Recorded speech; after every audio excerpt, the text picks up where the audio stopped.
আজ ভোরে white house থেকে জাতির উদ্দেশ্যে জরুরি ভাষণে যুক্তরাষ্ট্রের প্রেসিডেন্ট ডোনাল্ড ট্রাম্প ঘোষণা করেছেন, যুক্তরাষ্ট্রের সামরিক বাহিনী ইরানের ৩টি প্রধান পারমাণবিক স্থাপনায় ব্যাপক এবং সুনির্দিষ্ট হামলা চালিয়েছে। প্রেসিডেন্ট ট্রাম্প এই অভিযানকে অসাধারণ সামরিক সাফল্য হিসেবে বর্ণনা করেছেন এবং বলেন, ইরানের মূল পারমাণবিক সমৃদ্ধিকরণ কেন্দ্রগুলো সম্পূর্ণরূপে ধ্বংস করা হয়েছে।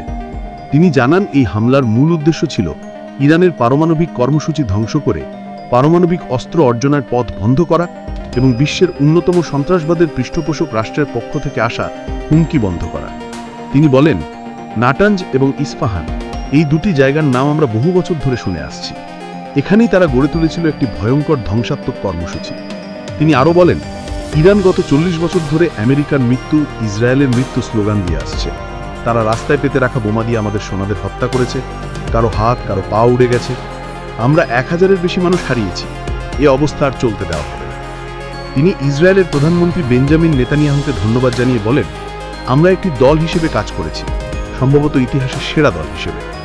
তিনি মার্কিন বিমান বাহিনী ও সামরিক বাহিনীর প্রশংসা করে বলেন, আজ রাতে যা ঘটেছে তা বহু দশকে দেখা যায়, এর চেয়েও ভালো কিছু আর হতে পারে না।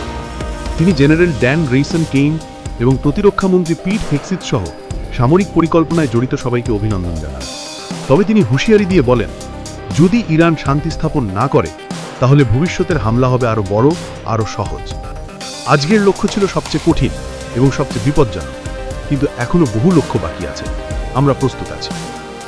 হোয়াইট হাউসের সংবাদদাতা কিম্বারলি হ্যালেট জানান, প্রেসিডেন্ট ট্রাম্প তার ভাষণে কোথাও উল্লেখ করেননি যে যুক্তরাষ্ট্র কোনো তাৎক্ষণিক হুমকির মধ্যে ছিল, যা মার্কিন সংবিধান অনুযায়ী এই হামলাকে বৈধতা দেওয়ার জন্য একটি গুরুত্বপূর্ণ বিষয়।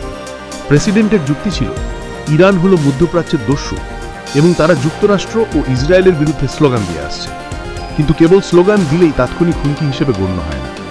তিনি আরও বলেন, তিনি ইসরায়েলের হুমকি দূর করার কথা বলেছেন, কিন্তু যুক্তরাষ্ট্রের সুরক্ষা নিয়ে তেমন কিছু বলেননি। এতে অনেক আমেরিকান মনে করছেন এই হামলা মূলত ইসরায়েলের স্বার্থে পরিচালিত হয়েছে, যার পরিণতিতে যুক্তরাষ্ট্র আরও বড় সংঘাতের মধ্যে জড়িয়ে পড়তে পারে। ট্রাম্প প্রশাসনের ভেতরেই মত পার্থক্য আছে।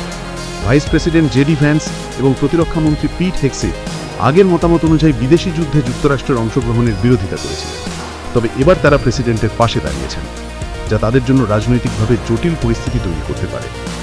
বিশ্লেষকরা বলছেন, প্রেসিডেন্ট ট্রাম্প এই হামলার সিদ্ধান্তের মাধ্যমে নিজেকে একটি রাজনৈতিক ঝুঁকির মধ্যে ফেলেছেন।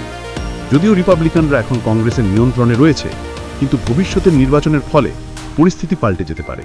তাতে প্রেসিডেন্টকে জবাবদিহির মুখোমুখি হতে পারে। আগামীকাল সকাল ৮টায় পেন্টাগনে প্রতিরক্ষামন্ত্রী পিট হেক্সিথ এবং জেনারেল রেইসন কেইনের যৌথ সংবাদ সম্মেলনে হামলার বিস্তারিত বিবরণ দেওয়া হবে। সেখানে জানা যাবে বাস্তব ক্ষয়ক্ষতির পরিমাণ ও পরবর্তী কৌশল। ট্রাম্প ভাষণের শেষ অংশে বলেন, আমরা ঈশ্বরকে ভালোবাসি। ঈশ্বর মধ্যপ্রাচ্যকে আশীর্বাদ করুন, ঈশ্বর ইসরায়েলকে আশীর্বাদ করুন, ঈশ্বর আমেরিকাকে আশীর্বাদ করুন। বিশ্ব এখন অপেক্ষা করছে ইরান কিভাবে প্রতিক্রিয়া জানায় তা দেখতে। এই হামলার মাধ্যমে মধ্যপ্রাচ্যে নতুন করে উত্তেজনা সৃষ্টি হয়েছে এবং একটি বড় ধরনের সংঘাতের আশঙ্কা তৈরি হয়েছে।